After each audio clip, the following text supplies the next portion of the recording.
Buenas noches, amados hermanos. Es bueno estar nuevamente con ustedes para estudiar la palabra de Dios. Hoy día vamos a empezar un estudio nuevo. Vamos a estudiar Segunda de Tesalonicenses, capítulo 1 y capítulo 2. Y hoy día hablaremos sobre el tema de la recompensa.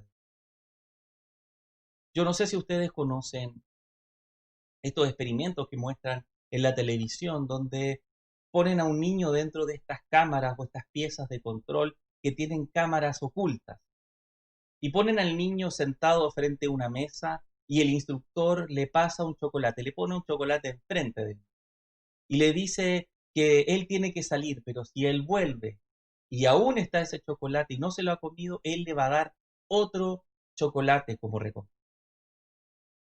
Así, hay niños que apenas sale el instructor, se comen el chocolate inmediatamente, y otros niños que cuando sale el instructor están ahí sufriendo esos largos minutos en que el instructor está afuera, soportando, tratando de tocar ese chocolate y sin comerlo, hasta que el instructor vuelve y finalmente les da la recompensa de este segundo chocolate. Yo no sé con cuál de estos tipos de niños usted se identifica.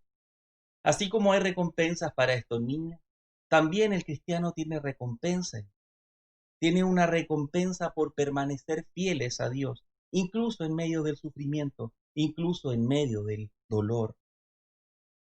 Es que el cristiano, al mirar esta recompensa, al poner sus ojos sobre esta recompensa, puede permanecer firme en Cristo, a pesar de los problemas, a pesar de las tentaciones, a pesar del sufrimiento. El cristiano puede permanecer firmes mirando esta recompensa. Hoy vamos a hablar sobre que el cristiano debe estar preparado para perseverar en este mundo en medio del dolor, en medio de la persecución, en medio del rechazo o la oposición. El cristiano debe perseverar mirando esta recompensa. El cristiano debe estar preparado para sufrir. El cristiano debe estar preparado para pagar el costo de seguir a Cristo, pero estando seguro siempre de esta recompensa que Dios tiene a todos sus hijos. Hoy día la lectura del pasaje está en Segunda de Tesalonicenses, capítulo 1 del versículo 1 al 2. Por motivos de tiempo no la vamos a leer. Vamos a orar. Padre amado, te doy gracias, Señor, esta hora porque tú estás con nosotros y tú estás con cada uno de nuestros hermanos. Señor amado, abre nuestros corazones, nuestras mentes, para que podamos estar preparados, Señor, al sufrimiento, para que podamos estar preparados al dolor, Señor, y permanecer. Señor bendito, permítenos ser hijos dignos tuyos. Guárdanos dignos hasta el final, hasta el día del juicio, hasta el día en que vuelva Jesucristo.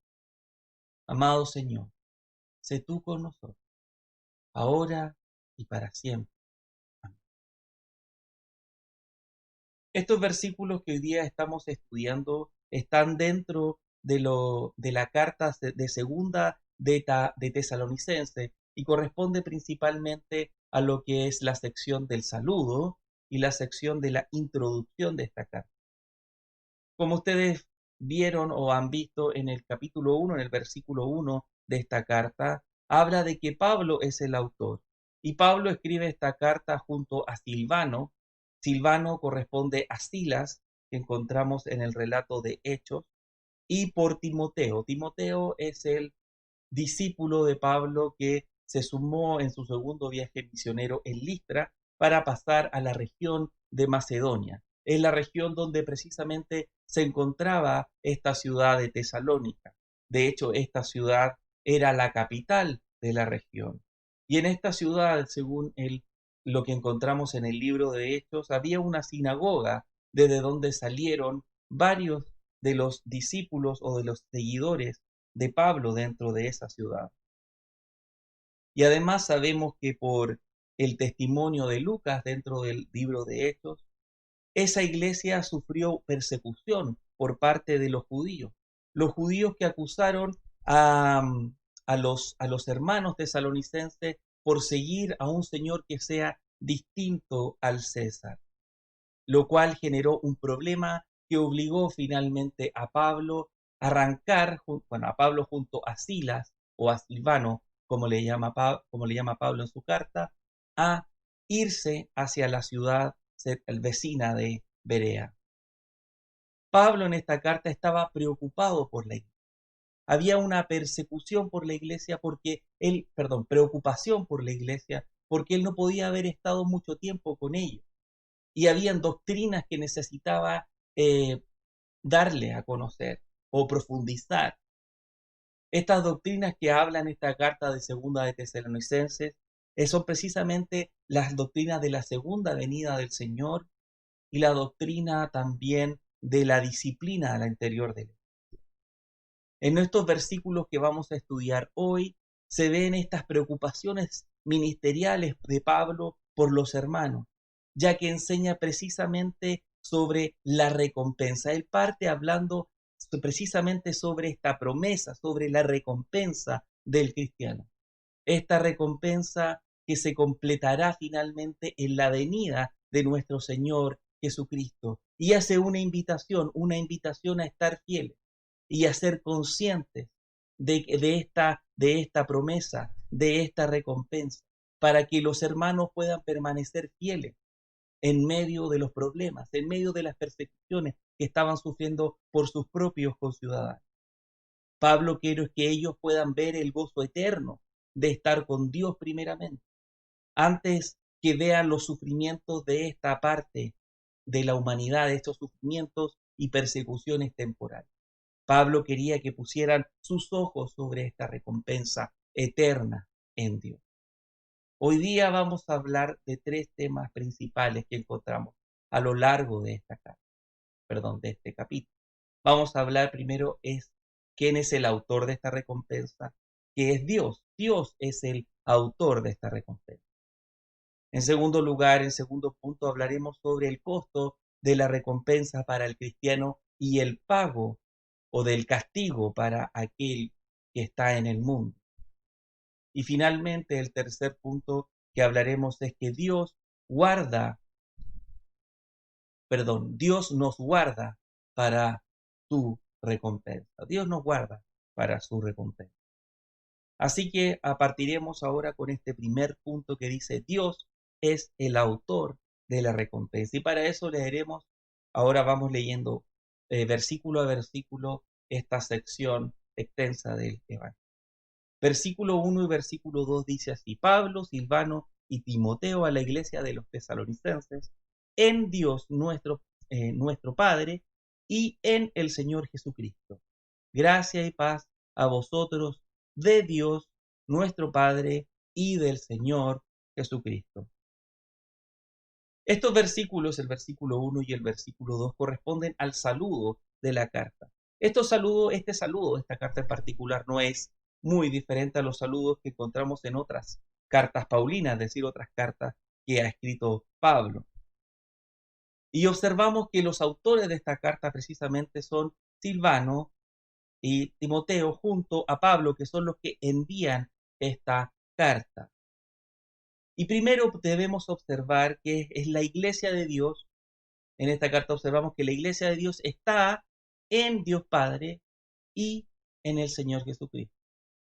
Y también que el gozo cristiano y la paz cristiana provienen de Dios y del Señor Jesucristo. Y eso es lo que vamos a ver. Primero vamos a ver que la recompensa es para la iglesia en Dios y en el Señor Jesucristo.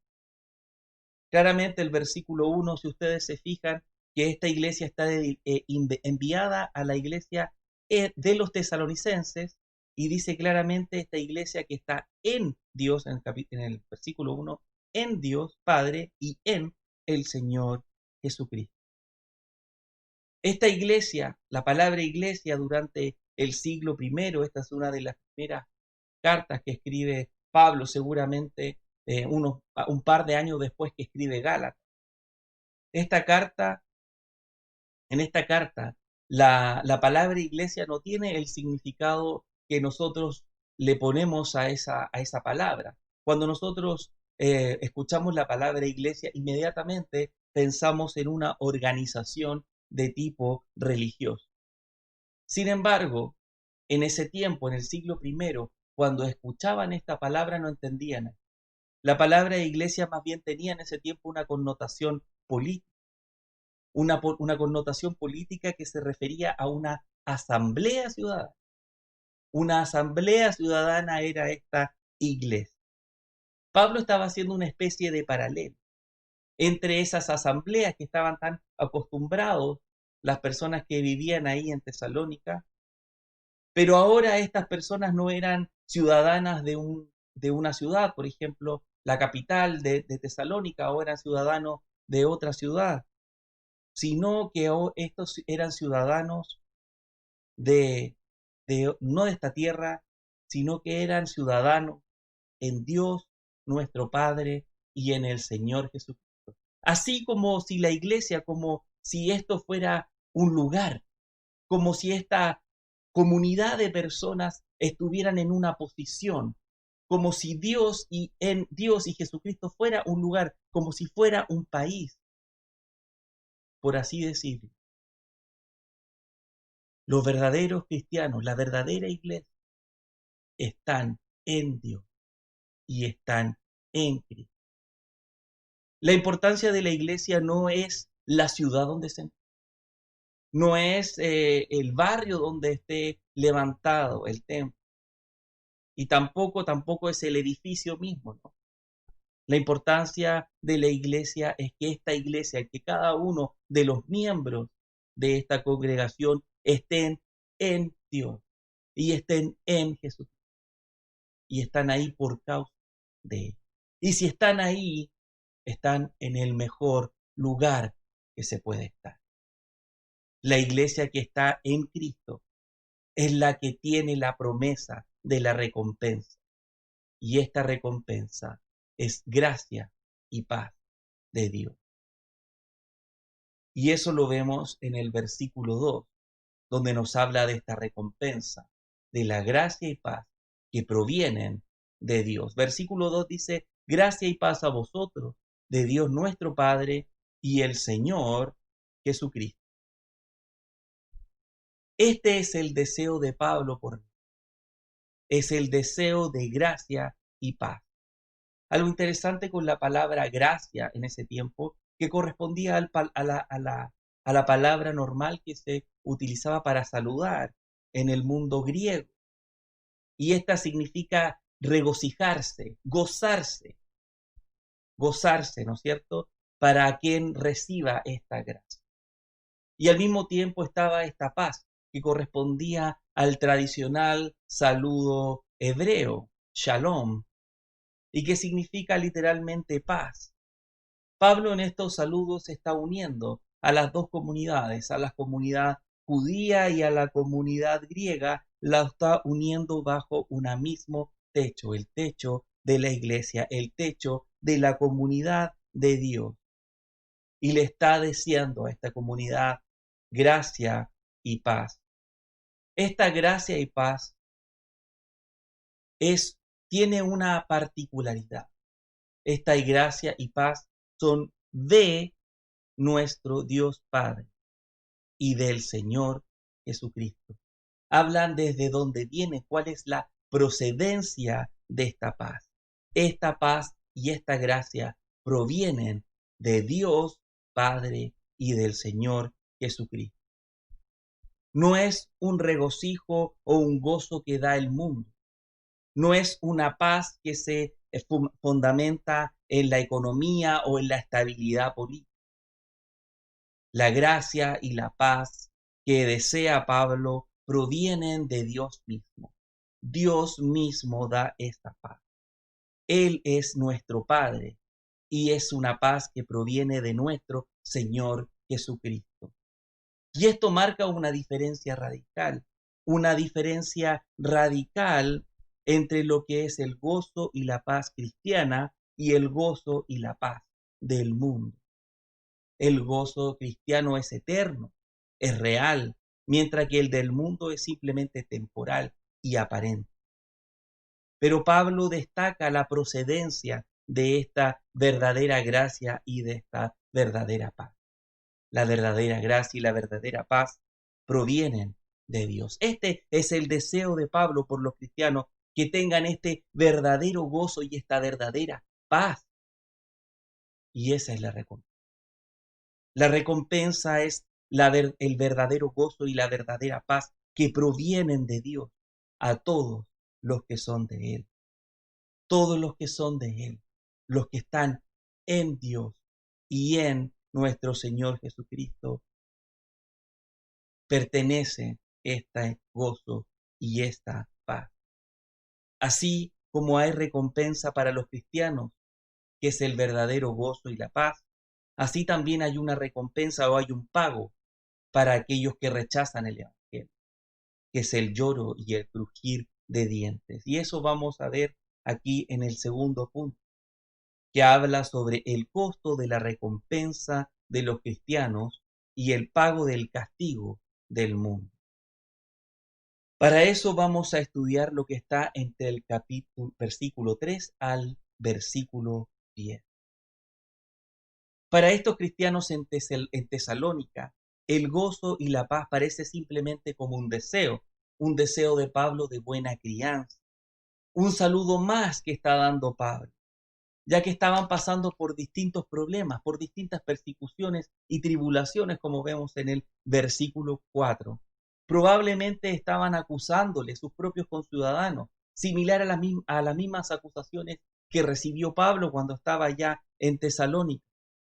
Además, estos hermanos no solamente estaban sufriendo por esta persecución temporal de sus conciudadanos, sino también estaban sufriendo por estas malas enseñanzas de falsos maestros que habían dicho que ellos estaban viviendo ya en el día del Señor. Y es por eso que ellos pensaban que estaban bajo la ira. Pablo necesitaba iniciar esta carta con una oración que afirme a estos hermanos en la esperanza, una oración que les recuerde la recompensa de Dios, que miraran hacia el futuro, hacia la estabilidad, hacia ese gozo y la paz que provienen de Dios, y esto será completado en el día del Señor. No es algo para hoy, sino es algo que va a estar en el futuro. Además, Pablo quiere que los hermanos confíen en esta justicia, en la justicia de Dios que llegará, no en la justicia temporal del mundo, sino en la justicia de Dios, donde ahí todos aquellos que están sometiendo a la iglesia a tribulaciones, a dolores, también serán castigados de la forma justa. Así Pablo quiere dar este consuelo a través de esta enseñanza, para que estos hermanos permanezcan firmes en la fe, en medio del dolor, en medio de los problemas, ellos estén firmes. Así Pablo nos introduce primeramente al costo de esta recompensa y a la justicia que pronto llegará.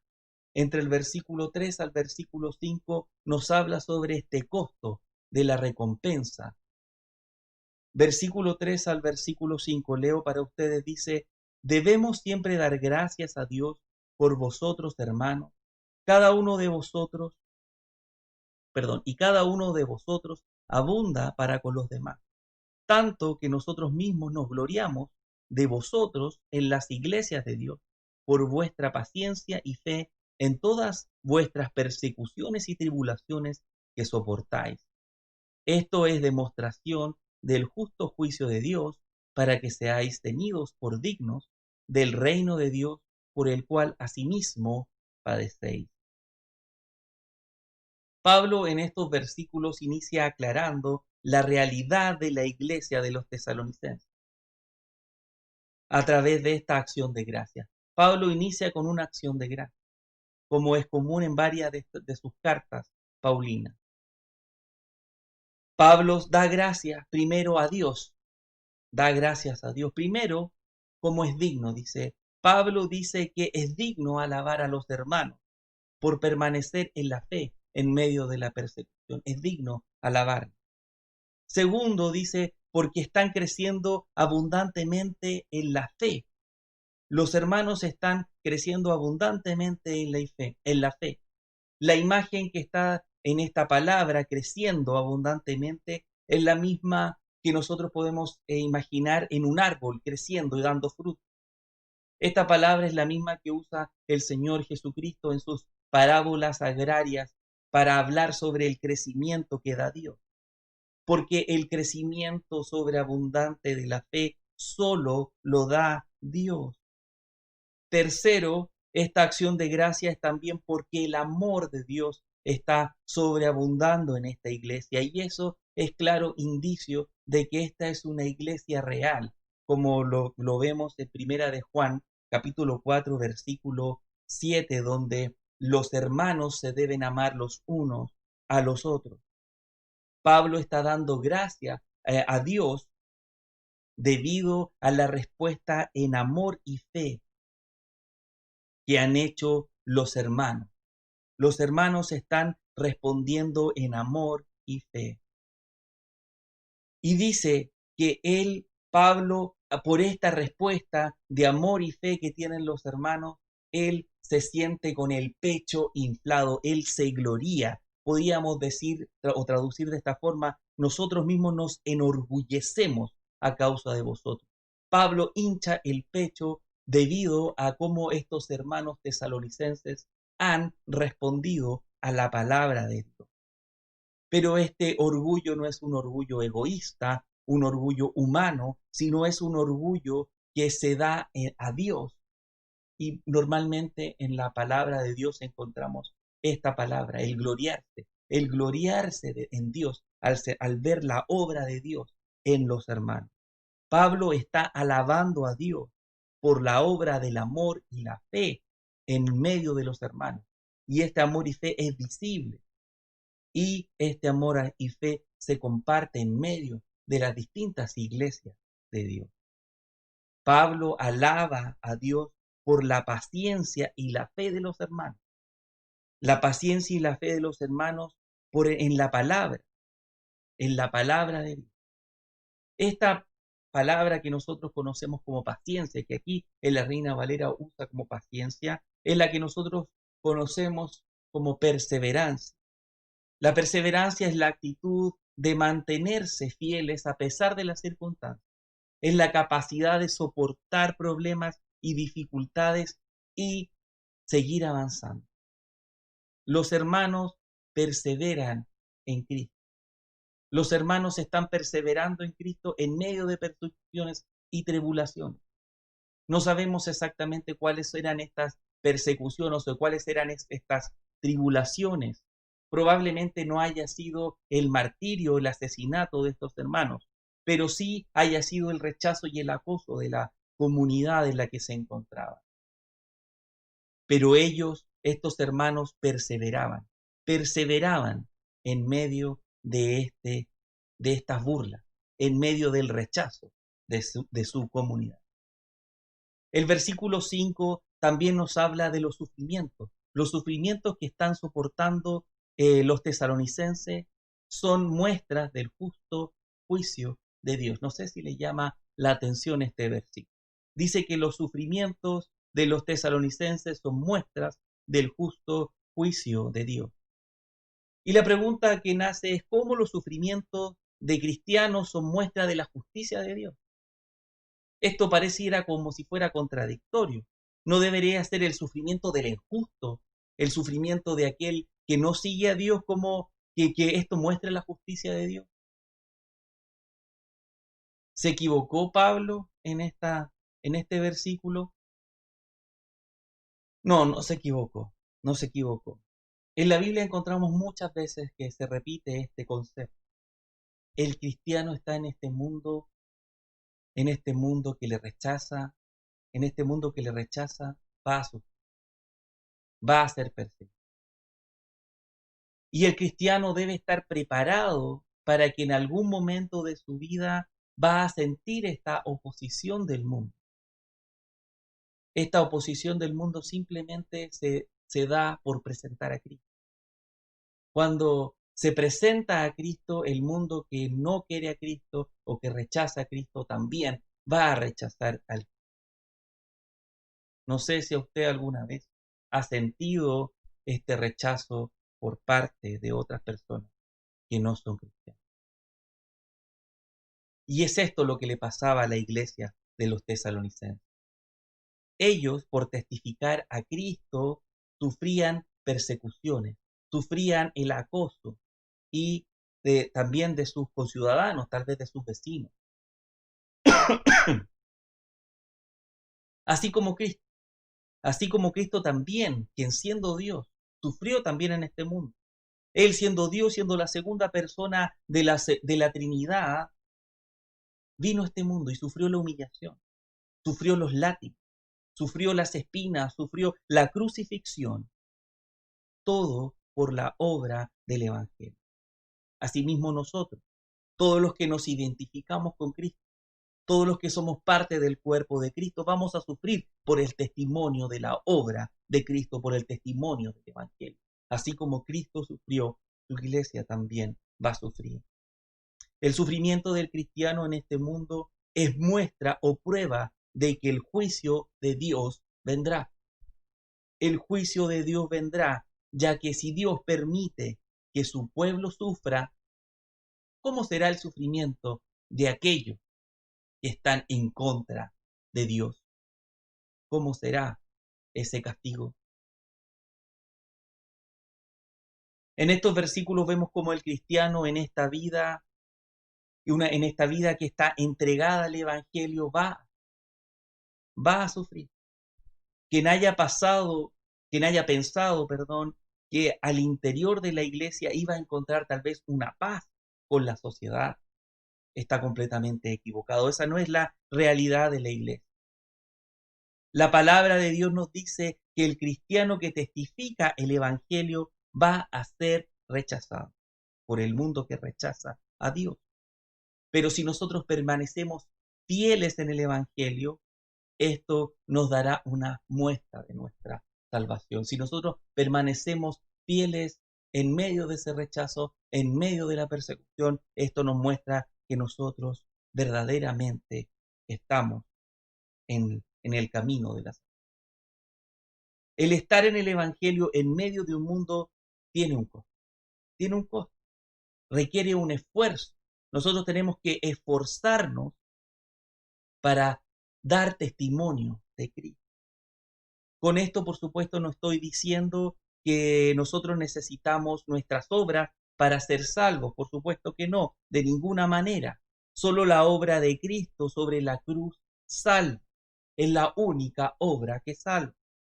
Aquí solamente estoy diciendo que Dios, en su plan, decidió que el proceso de nuestra santificación requiriera de un esfuerzo, requiriera de parte nuestra, de un esfuerzo nuestro. Y nosotros, para esforzarnos en esa santificación, en ese crecimiento, en el conocimiento de Cristo, debemos mirar esta recompensa. Debemos mirar lo que buscamos con ansia. Debemos mirar este fruto precioso del gozo y la paz que están en Dios, del descanso eterno que está en el conocimiento de Dios. Como ejemplo de este esfuerzo que necesita el cristiano, podría contarle la historia de una niña que está tratando de alcanzar una manzana que está ahí en la punta del árbol, en la parte más lejana del árbol. Y esta niña trata de encontrar las distintas formas de atrapar esta manzana. Primero, esta niña trata de trepar el árbol. Después trata de pegarle con un palo a esta manzana. Después va y toma una escalera. Luego de un tiempo, entre la escalera y el palo, logra sacar la manzana. Fue difícil, pero logró su objetivo. Después que tuvo esa manzana en la mano, el rostro de esta niña debe haber sido lo más feliz. Y cuando mordió esta manzana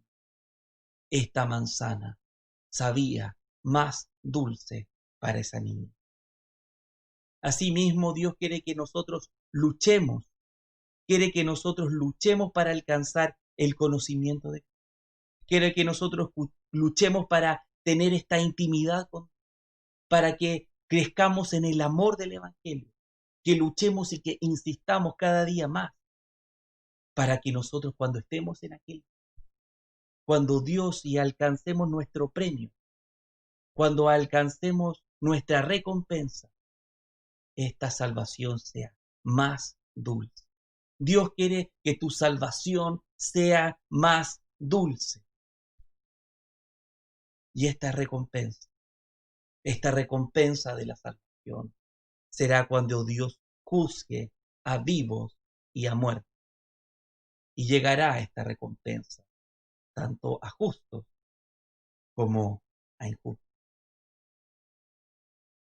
Y es así que vamos a estudiar entre el versículo 6 al versículo 8 cómo la recompensa final vendrá en el futuro, en el día del juicio. Versículo 6 al versículo 8 dice, porque es justo delante de Dios pagar con tribulación a los que os atribulan, y a vosotros que sois atribulados, daros reposo con nosotros, cuando se manifieste el Señor Jesús desde el cielo con los ángeles de su poder, en llama de fuego, para dar retribución a los que no conocieron a Dios, ni obedecen el Evangelio de nuestro Señor Jesucristo. En estos versículos Pablo nos está hablando sobre las recompensas, tanto para los que rechazan el Evangelio como a los que, rechazan el Evangelio y persiguen a la iglesia, tanto como los que son perseguidos y quieren agradar cada día a Dios. Para los que rechazan el Evangelio y por tanto rechazan a Dios, ellos recibirán precisamente lo que han buscado. Ellos recibirán lo que hacen, justamente lo que le hacen contra la iglesia. Ellos recibirán tribulación. Y ellos recibirán también sufrimiento. Y aquellos que son de Cristo, aquellos que están recibiendo ese sufrimiento hoy día, ellos recibirán paz. Ellos recibirán el descanso en el día del Señor. Los que rechazan a Dios recibirán el sufrimiento por parte de Dios. Dios les castigará ese día. Asimismo, para los que se mantienen fieles en el Evangelio, los que permanecen en amor y fe, a pesar de todos los problemas que tengan en este mundo, a pesar del sufrimiento, a pesar de las tribulaciones, a pesar de las persecuciones, ellos recibirán como recompensa el reposo y el descanso, con el gozo y la paz de estar ante la presencia de Dios. Y esto será completo solo cuando estemos en la presencia de Dios. Porque Dios es nuestro reposo, como dice en Hebreos 3, del 18 al 19. Esta justicia nos recuerda que Dios no se ha olvidado de los creyentes que sufren en este mundo. Dios no se ha olvidado de los creyentes. Y que los cristianos nosotros no debemos estar intranquilos en este mundo, no debemos estar tratando de buscar la justicia en este mundo, porque tenemos que confiar en la justicia que va a llegar un día, en el día de juicio, donde Dios le dará a cada uno según lo que ha hecho. Tenemos que esperar la llegada del juez justo, que Él pagará según sus obras buenas o sus obras malas. En el día de juicio se les dará la recompensa tanto a los fieles, es decir, a los que hemos sufrido y padecido por Cristo, y tanto a aquellos como los que rechazan el Evangelio. Ese día todos tendrán su recompensa. Los que son de Cristo y le buscan, la recompensa será estar con Dios, estar ante la presencia de Dios. Mientras que los que rechazan a Dios recibirán lo que han buscado durante toda su vida, el estar lejos de la presencia de Dios. Así en el versículo 9 al versículo 10 nos habla de esta recompensa justa para cada uno de las personas en esta tierra. Versículo 9 al versículo 10 dice lo siguiente: los cuales sufrirán pena eterna, de eterna perdición, refiriéndose a los que están sin Cristo, excluidos de la presencia del Señor y de la gloria de su poder, cuando venga en aquel día para ser glorificado en sus santos y ser admirado en todos los que creyeron, por cuanto nuestro testimonio ha sido creído entre vosotros. La Biblia aquí nos enseña cuál es el destino de aquellos que rechazan el Evangelio de Jesucristo. Aquellos que rechazan la eterna bendición reciben eterna perdición, o mejor dicho, una eterna destrucción o corrupción, como dice Mateo 9 del versículo 43. Por eso nosotros tenemos que tener cuidado con lo que deseamos. Si hoy, querido hermano, no estás deseando a Dios, no estás buscando la presencia de Dios en tu vida a través de la oración, no esperes que después de tu muerte estés ante la presencia de Dios en la eternidad. Porque lo que estás buscando hoy es lo que recibirás como recompensa mañana. Si hoy tu esperanza está en el vacío, en la vanidad de la materia y en los placeres temporales, tu recompensa mañana será precisamente este vacío de lo que no es eterno, de lo que se destruye y se pudre con el tiempo. Pero si hoy estás buscando la eternidad, estás buscando la eternidad en la presencia de Dios, Dios es misericordioso. Y Él te dará esa recompensa de estar, la recompensa de estar con Él y de disfrutar de su hermosura, de su sabiduría y de su grandeza para ti. De disfrutar el gozo, la paz y el descanso de estar ante la presencia de Dios.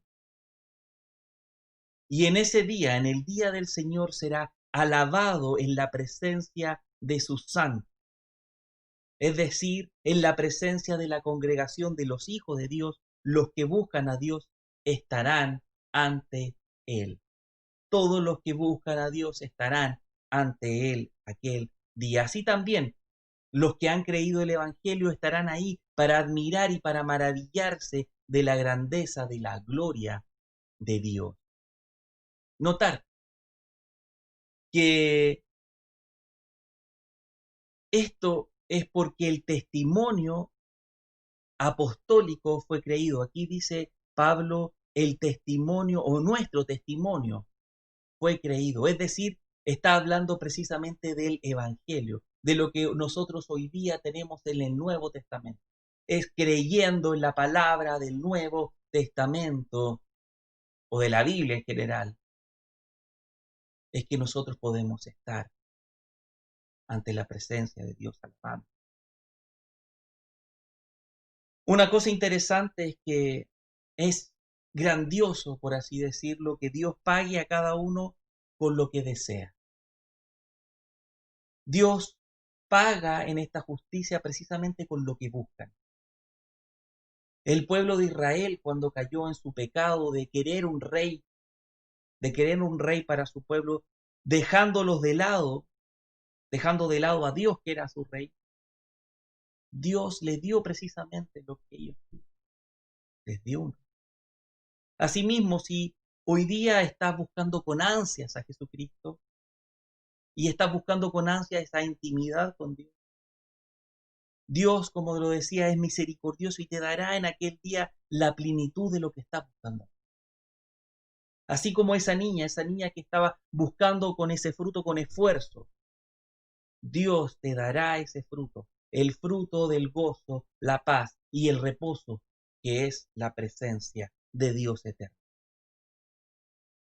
Y cabe la pregunta, ¿estás buscando la presencia de Dios hoy?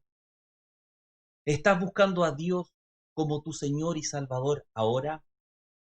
¿O crees que puedes dejar esto para mañana? ¿Puedes dejar esto para más tarde? Quiero decirte que hoy es el momento para buscar a Dios, no mañana, no más tarde. Hoy es el momento para buscar a Jesucristo, para seguir a Jesucristo, para entregarse en fe en el conocimiento del testimonio apostólico que encontramos en la Biblia. Porque si hoy estás buscando a Dios con toda tu fuerza, a pesar de que las cosas no van bien, a pesar de que tu familia o tus amigos se opongan, querido hermano, querido hermano, Dios va a guardar. Dios va a guardar tu recompensa, porque Dios es justo. Y es así que entramos al tercer punto. Dios nos guarda para su recompensa. Dios nos guarda para su recompensa. Versículo 11 y versículo 12 vamos a estar estudiando. En el versículo 11 nos está hablando que Dios nos preserva dignos y completa la obra de fe.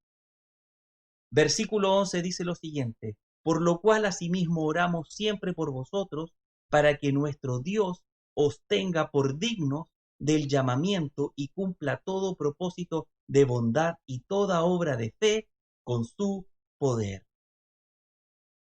Pablo ahora en estos versículos está rogando, está haciendo una rogativa, está rogándole a Dios para que Dios los guarde, para que Dios guarde a los hermanos y los consideres dignos del llamado del Evangelio, es decir, para que los hermanos tesalonicenses se mantengan creciendo en santidad, creciendo en amor y fe, en medio de los problemas, en medio de las persecuciones, en medio de las burlas. Ellos sigan creciendo en amor y fe. Pablo ora a Dios para que los hermanos perseveren, para que los hermanos perseveren en el Evangelio y guarden su santificación. No bajen los brazos, y ellos tengan en vista siempre presente esta recompensa, las recompensas de la futura paz, el futuro gozo, el futuro descanso que va a estar en la presencia de Dios. Y el ruego de Pablo va en dos direcciones. Primero, para que Dios les complete todo propósito de bondad y para que Dios le complete toda obra de fe. Ambas cosas provienen del Espíritu Santo. Es el Espíritu Santo el que obra en los hermanos para que sean movidos para avanzar en la santificación.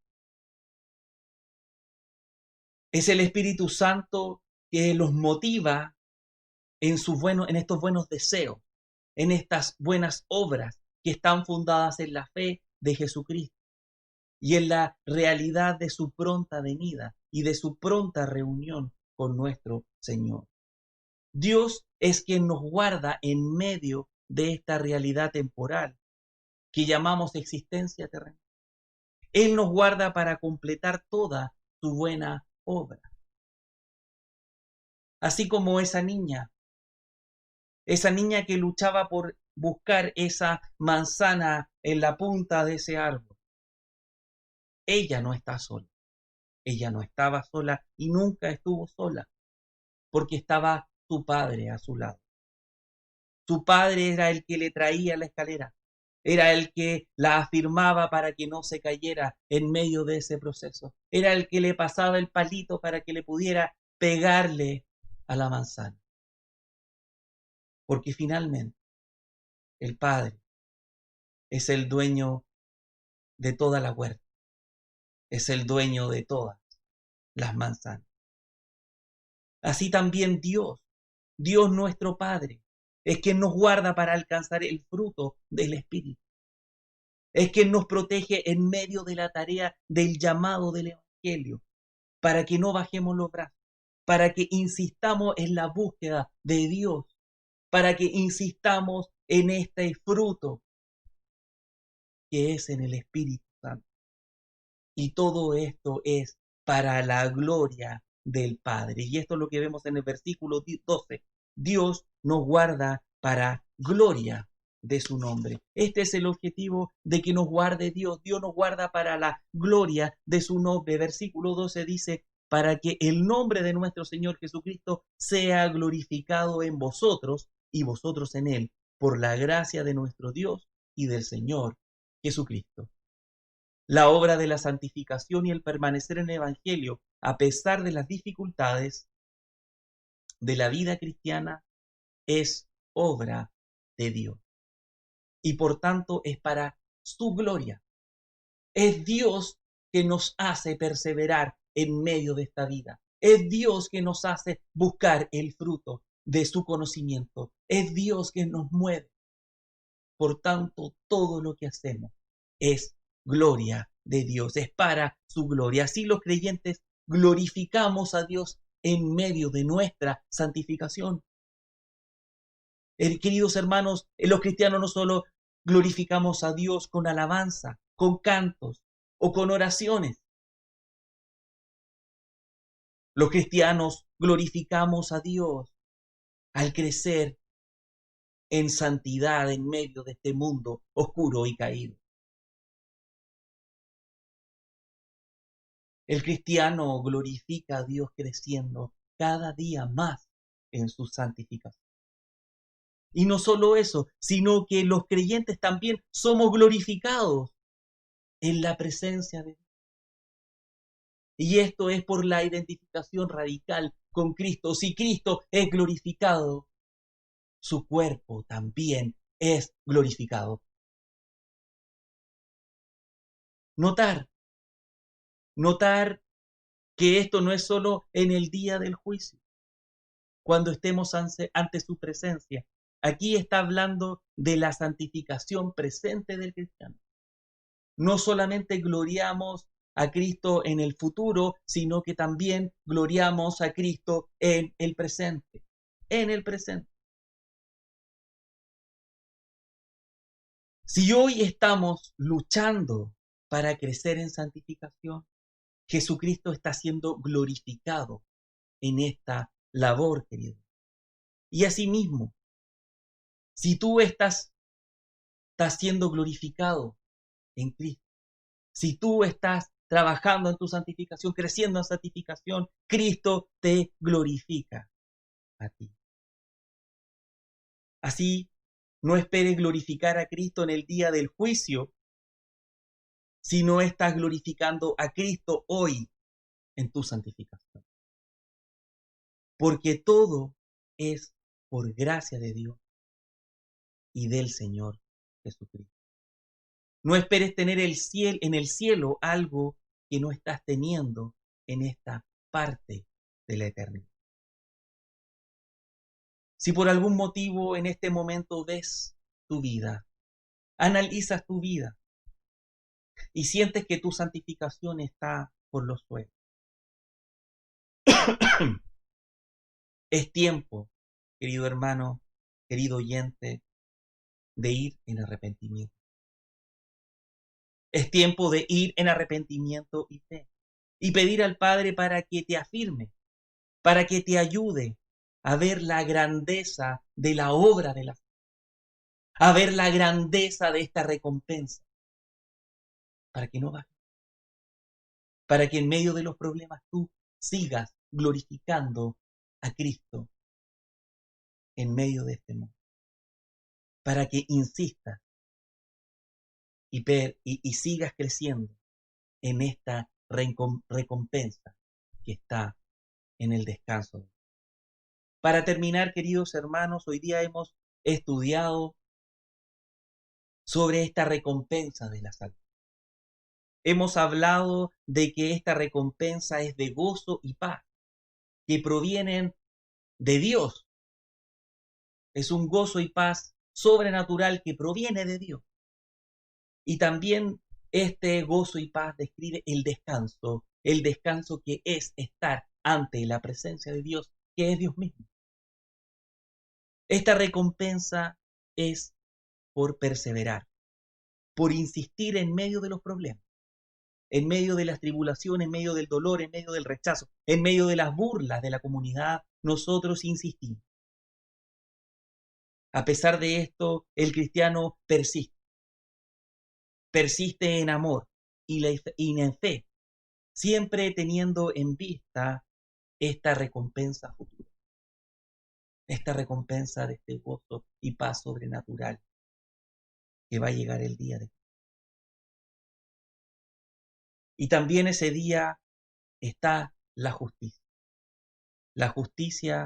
donde que recibirán todos aquellos que rechazan el evangelio, y también será dado ese mismo día, el día del juicio. Y hablamos que esta recompensa por permanecer en la fe es para nosotros, a pesar de que es Dios mismo que nos mueve a través del Espíritu Santo en santificación. El Espíritu Santo nos mueve a guardar esta recompensa. Él nos ayuda a perseverar. Él nos preserva dignos de esta recompensa. Los cristianos sabemos, en este mundo vamos a estar un tiempo sufriendo, debido a que nosotros estamos en medio de esta realidad, en medio de este mundo que rechaza a Cristo. Pero debemos estar tranquilos, siempre nosotros poniendo los ojos en Jesucristo y en su obra de salvación, confiando que llegará la justicia de Dios. Aunque hoy parezca lejana, esa justicia llegará y Dios nos preservará santos hasta aquel día. Para cerrar, hermanos, quiero cerrar con una pequeña. He estado hablando durante la predicación de una niña y una madre. Ahora quiero terminar con una historia de dos niños. Una niña que estaba ahí sentada en el campo tenía un vestido roto, tenía sus zapatos rotos y ahí estaba en medio del campo. Y entonces llega otra niña muy bien vestida que le pregunta a esta otra niña y le empieza a decir: mira, esa casa que está allí maravillosa es de mi padre. Estos vestidos preciosos que tengo yo puestos son de mi padre. Esa viña que ves más allá es de mi padre. Y así esta niña empieza a hablar con esta otra pobre niña que estaba ahí en medio. A lo cual esta otra niña le responde, esta que estaba con los vestidos rotos, le dice: bueno, esos cerros que ven aquí a lo lejos son de mi padre. Todos los árboles que ven aquí son de mi padre. Entonces la niña de los vestidos hermosos le dice: pero ¿cómo puede ser eso? Que tu padre sea dueño de todo, mucho más grande que el mío, y andes con esos vestidos. Ah, le dice la niña, es que mi padre aún no ha llegado. Queridos hermanos, el día del Señor aún no ha llegado, pero nosotros confiamos que nuestro Padre responderá y nos guardará hasta ese. Vamos a orar. Padre amado, te doy gracias, Señor, a esta hora, porque tú eres bueno y tú nos guías, amado Padre, y tú nos guardas. Señor amado, guárdanos en medio de los problemas. Señor, que no bajemos los brazos y que podamos mirar a la recompensa, que podamos mirar ese gozo y paz eterno que es estar ante tu presencia. Mirar el reposo, amado Padre, el conocimiento pleno de la gloria de Dios. Señor amado, guárdanos a cada uno. Necesitamos estar en ti, Señor, y mueve el Espíritu Santo que está en cada uno de tus hijos. Muévenos, Señor amado, para esforzarnos cada día más en ese fruto de la salvación, en ese fruto del Espíritu, para que el día en que llegue la recompensa, esto sea más dulce. Danos, Señor, ese día, amado, Confiamos en ti, Señor. Confiamos en tu presencia. Y sabemos, Señor, que tú nos guardarás dignos para ese día. Permítenos, Señor, darte gloria en nuestra vida hoy, para nosotros ser glorificados en Cristo mañana. Gracias, Señor bendito, y dejamos esta oración en los méritos de mi amado Señor Jesucristo. Amén. Amén, hermanos, y